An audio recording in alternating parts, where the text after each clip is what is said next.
So how does guilt and shame in the root chakra affect the balance of the sacral chakra? And how is this tied to the Church of Smyrna in the biblical book of Revelations? Let's dive in as we explore the sacral chakra and the Church of Smyrna. The Church of Smyrna represents the second chakra in the body, located just below the navel.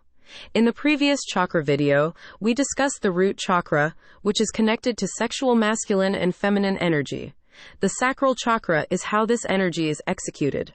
In Revelations chapter 2 verses 8 through 10, Jesus states that he knows tribulation and poverty.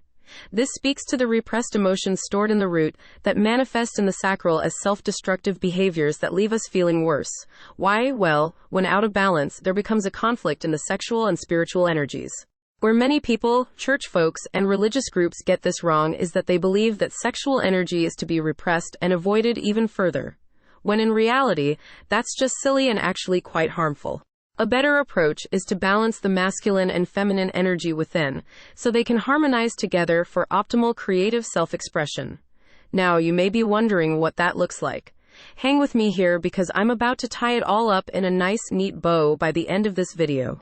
Let's say you have experienced struggle with self-indulgence, whether that be sex, money, food, etc. When unbalanced, the masculine and feminine energy in the root are trying to overpower one another. This could look like a constant fight with yourself.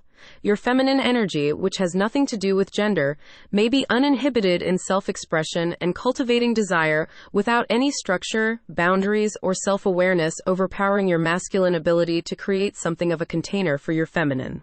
Or the masculine energy in you is too critical, rigid, self-loathing, controlling, and oppressive, so your feminine energy feels diminished, leaving you in a state of helplessness and lack.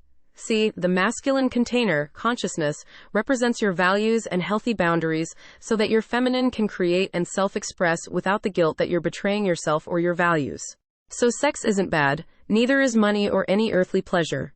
But the key is how you choose to express and experience those things without betraying your sense of self. Not a rule somebody else told you. However, to know your sense of self, it takes time to learn what you value, what your needs and expectations around sex, money, and pleasure are. Start asking yourself these questions with curiosity and non-judgment.